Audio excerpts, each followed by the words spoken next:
So how did you guys meet? Through common friends. Common friends? Yes. They said you would fit together well? Kind of. So it's a combination of cultures.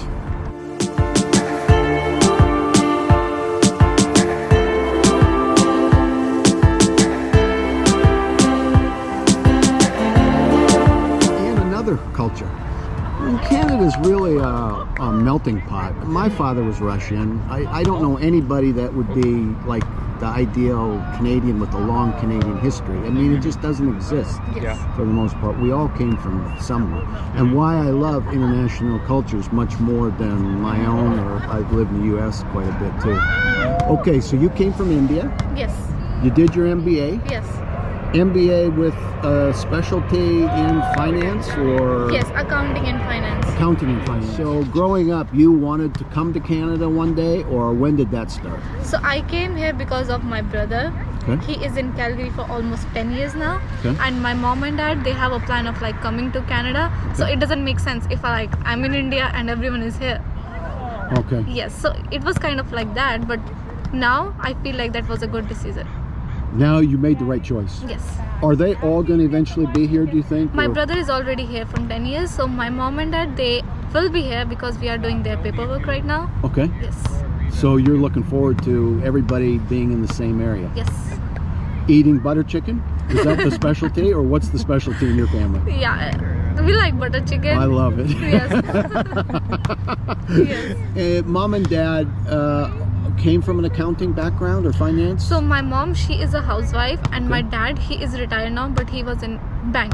Oh, okay. Yes. I just try to connect the dots, especially people in their own culture, their own country, where they come from, how they arrived at what they arrive at, what became interesting. So you admired your dad growing up? Yeah, I wanted to go in a bank, but according to his experience, he didn't want me to go in a bank. He did. He said, this is not for you. Yes. Because of the pressure in India. Oh, okay. Yeah, it's kind of like hectic, but I think even if I choose to go in bank in Canada, it's fine because it doesn't have like a lot of pressure, but now I don't want to. Now you don't know.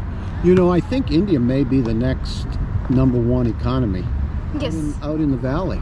Yes. I mean, they've done so much for this part of the world, and now Punjabi is the #2 language in Vancouver. Yes. It's not Chinese or any of the others. So here you are together, the two largest economies represented in your heritage.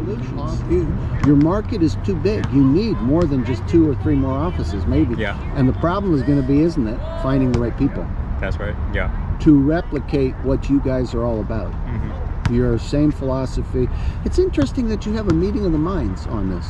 Yeah. Because what you said, I bet you would echo. What would you disagree with, what Patrick said? What would you say, I see it differently when it comes to servicing people with their financial issues? I cannot say something like differently, but I think he forgot to add something. Good. Which was like, we provide services, and the services which we provide is free of cost. We don't charge anything from the customer. This is a big detail. Yes. Yeah. Yeah, I think Now, how does that pay your bills? because we are directly contacted with the banks, Okay. so that's how we get paid. So we are providing good for community, so we don't charge them anything. Even if we provide them a chart like, this is how your future gonna be, they don't have to pay us. I think she said it's free. Yeah. It's free. It's free. Free services to help people just like you who are looking for help here in the Vancouver area with respect to financial matters, rescue packages. Then what are you going to do with the information and with the people? Are you going to tie them to a bank that you've contracted with, or what's the step that goes forward after you meet initially, after you provide some help? Where do you go next? Either one. Yeah. So basically, the big thing is to help people get out of debt and to help them actually save better in their taxes.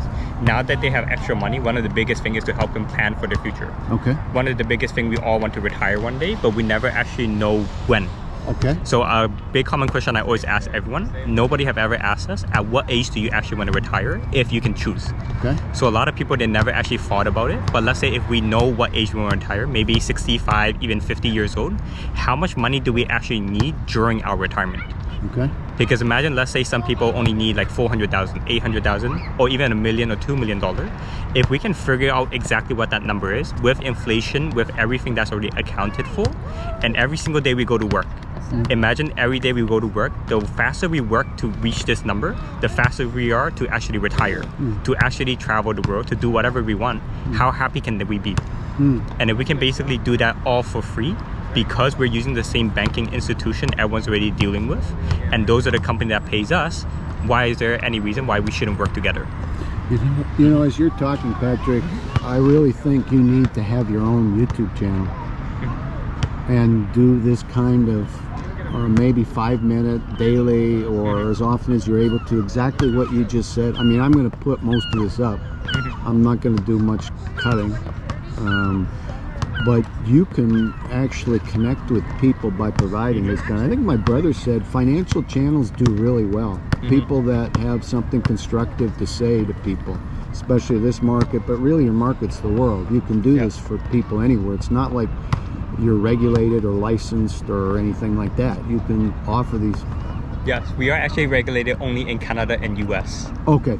Yeah. To provide financial advice. Exactly. Okay. Because working in the industry that we are in right now is only available in Puerto Rico, Canada, and the US. It doesn't work in other countries because of the tax reasons. Okay. Because like I wanted to have the same idea into Vietnam, but then I might get bad for this, but there's a lot of corruption happening over there. Okay. There's a lot of corruption that happens all over the world. So we can't really regulate it as much. So the good thing about Canada, and the reason why we can trust a financial institution, is because everything we do is regulated. Anything that we submit, the government have a look into it. They can actually know if we're doing right things or wrong things. And if we do wrong things, potentially you can go to jail and you can get fined a lot. So that's the good thing about Canada and the US. Everything is protected. Everything is being monitored. But over in Asia, you can make a lot more money, but then it's through illegal means. Not all means are illegal, but then that's a big part of the business. Okay. Yeah, so the good thing is everything in Canada is legalized. Everything. What languages do you speak? I speak Cantonese, English, and Vietnamese. And how about you? English and Hindi. And Hindi. Okay. Northern, so not Punjab. I can understand, but I cannot speak. Okay. I usually the same day or day after put languages into the YouTubes at the bottom, and the two I've done from India are Hindi and Punjabi. Chinese is usually, they don't have a lot of choices in the YouTube menu. I think it's Mandarin, but I'm not sure. I know there's 50 languages in China, Cantonese in Hong Kong, in that area. And I love spending time in China, and I love Chinese people. Governments I'm not crazy about anywhere, not just China, but that's another topic for another day. Okay, so you guys have a business together. People can reach out to either, both of you.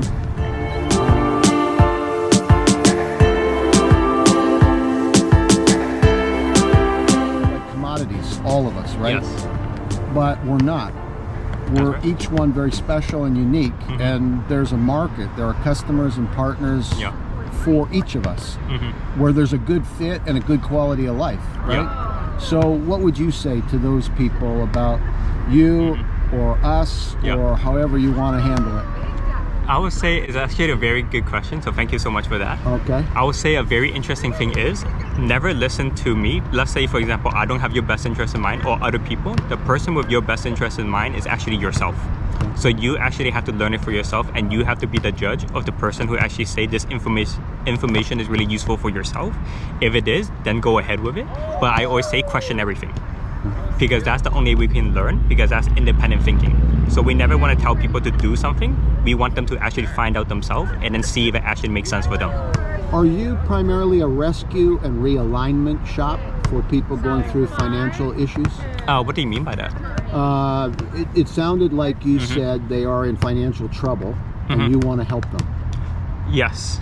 So you want to set them on another path, not only rescue them from themselves and from their own decisions and outside of their control, right? Yes. But you want to set them on a better path, so That's you're correct. not having to work on these issues with them again, but maybe move on to something else that's positive and beneficial. Yeah. anything that can actually help them. I would say the biggest thing is to help people get out of debt. Yeah. So in Canada, every dollar we make, $1.75 goes back into taxes, goes back into the debt. So a lot of us, we're paying so much money into debt, but we don't know how to get out of debt. So I want to help people really get out of debt, because it is like it's kind of like a disease. It's always in the back of your mind. I had debt before. A lot of people have it, and they can't really think about a better life because they always have debt. So get them out of debt, help them save more taxes. Now they have extra money. We teach them what they can do with that money, provide for their future, plan for their kids' education, or even save for their retirement, or even to buy a house. Especially in BC, everything is expensive, but it's not impossible. We just need to have a proper plan in place. Can we blame big government for the financial mess of individuals? I would say it's very hard because it's hard to teach people what we don't know, or even ask questions of what we don't actually know. So it's hard to even ask the question. So it's like what we don't know, we can't really do anything about it. That's why we just have to be more aware. Okay. Be more open-minded to see everything, experience everything. So like doing like the YouTube channel that you're having, you're experiencing all different point of views, and that's actually giving you a very different aspect of life. And I think everyone, if they can have that type of mentality, that will actually grow a lot for them. I think if you're open to other people, because other people bring a part of the solution for your life, Yes. right? We have a part for ourselves, but we need other people that come and go out of our life. And when it comes to specific issues like you're talking about, so debt isn't a bad word. That's right. It's a word that you can help people with. Exactly. Before it's too late, or before they do something they're going to pay for the rest of their life in a negative way. That's correct. And then you can give them. So you have testimonials from people you have actually gone through the cycle with, who are just jumping up and down and saying, I am so glad I met Patrick and Vanika.